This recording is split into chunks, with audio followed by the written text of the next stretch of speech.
Hey guys, Tim here from Droid Lab. Today we are looking at the standard Moto Z, not the Droid edition, not the Moto Z Force, but the Moto Z with the Moto on the back. So, quick rundown of the specs: 5.5-inch QHD display, 13 megapixel rear-facing camera. That's where it differs slightly from the Droid editions, which feature a 21 megapixel camera. 5.2 millimeters thin. Look at that, insanely thin.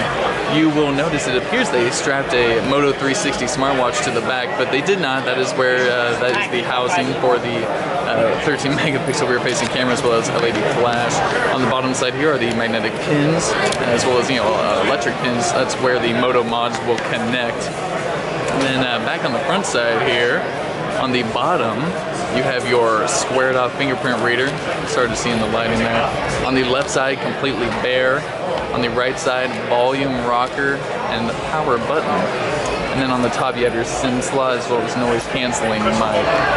So I will say a couple of things I've noticed about the phone. Kind of hard to tell, but right there, look at those fingerprints. Fingerprint magnet central.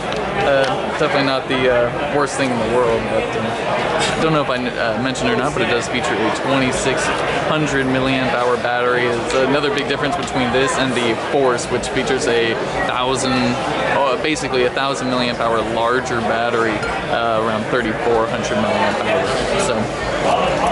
Moving on, you will notice that stock Android looks to be doing quite well. There's a few UI tweaks, like this sort of a throwback Moto blur clock, and if we pull down here, we can see that it's definitely got the marshmallow-esque look. And diving into the settings menu, we will go to all the way to the bottom, About Phone, and then right there, Android version 6.0.1. So like I mentioned, it is super thin. It allows for the Moto Mods, and I'm lucky enough to have one sitting right next to me, which is the kind of ballistic fiber Moto Mod. And so what you'll do is, you'll notice there's no pins or anything, but it's based on the magnetism.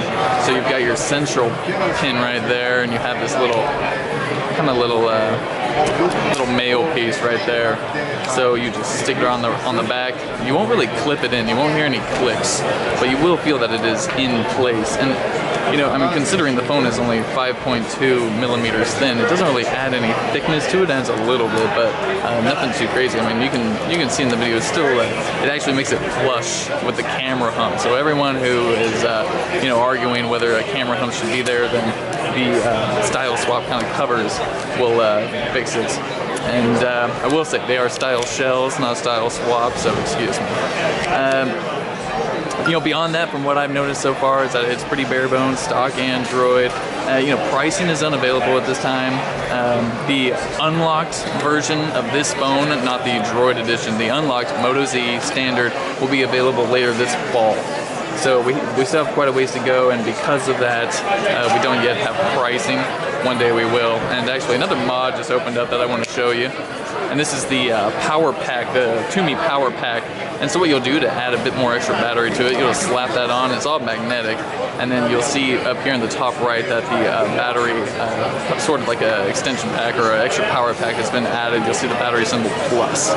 So definitely a lot of cool stuff. Motorola announced a lot of mods with a lot of partners. JBL is a projector. And here, I'm going to get you a side-by-side real quickly. So on the bottom, to disattach, it's all magnetic, so that's how you'll do that. Take that one off.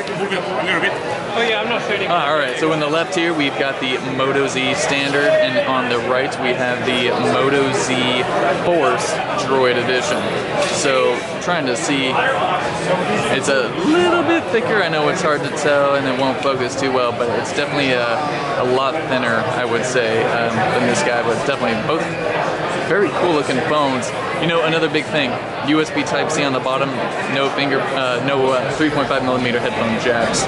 So if you have a really nice set of headphones that you won't be able to use because you buy this phone, I'm sorry to hear it. But if you guys have any questions about the Moto Z or even the Moto Z Force Droid Edition, the names are going to confuse me all year long, I can guarantee you. So feel free to leave your questions down below in the comments. Until then, we're Droid Lab. Peace.